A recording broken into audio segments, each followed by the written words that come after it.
der Wunsch, immer mehr zu wollen.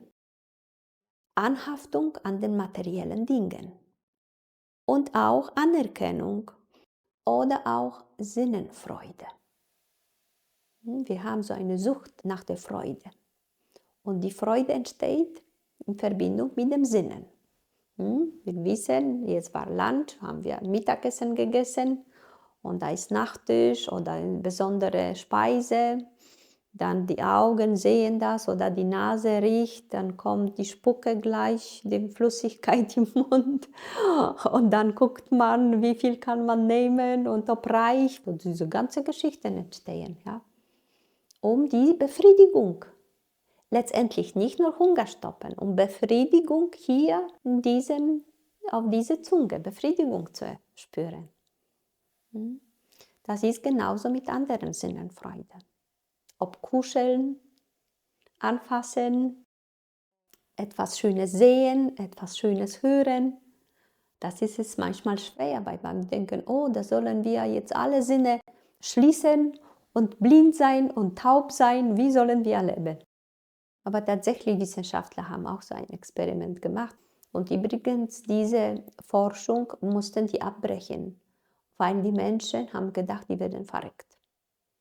Also alle Sinne jetzt zu stoppen, ja, was ist auch nicht möglich vollkommen, aber man kann im sehr dunklen Ort, wo man nicht sieht, nicht hört und keine Moleküle von Geruch kommen und so weiter. Man kann so ein bisschen diese darstellen, so eine Situation.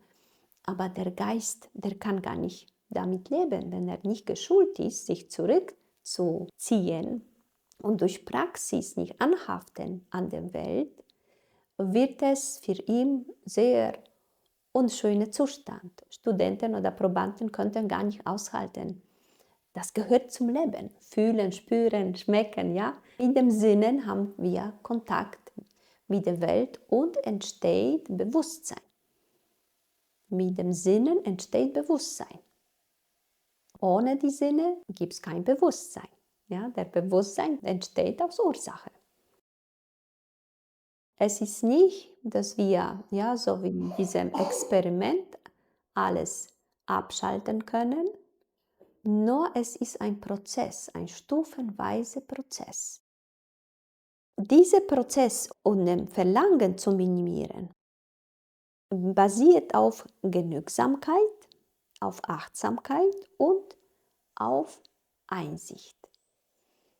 Genügsamkeit ist es, mit dem, was jetzt in diesem Moment ist, zufrieden zu sein. Bedeutet nicht alle Sachen weggeben und bedeutet nicht, nichts Neues zu besorgen. Bedeutet in diesem Augenblick zufrieden sein mit dem, was man hat. Und wenn Impuls kommt, ja, was Neues wieder, ja, dieser Durst auftaucht, etwas zu verändern, Impuls, etwas zu besorgen, diesen Impuls zu beobachten und reflektieren, nachdenken, brauche ich das?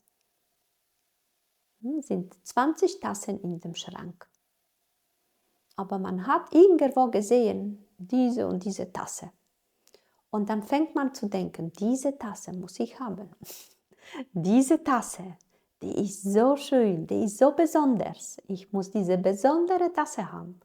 Aber im Schrank, wenn man aufmacht, man schaut, da sind 20 Tassen. Eigentlich musste man eine von den Tassen, die da sind, schon weggeben, dass die neue Tasse Platz hat. Ja? Es ist so ein oberflächliches bisschen Beispiel. Aber es ist, wenn bei uns so ein unzufriedenes Gefühl ist, ich muss etwas jetzt machen, diese Veränderungsdrang. Oder ich muss fahren irgendwo, irgendetwas sehen, irgendetwas verändern. Ja? Das ist dieser Durst in uns. Und der Geist nicht zufrieden ist in diesem Moment, so wie es ist jetzt, er ist unruhig. Er braucht etwas, um sich glücklich zu fühlen.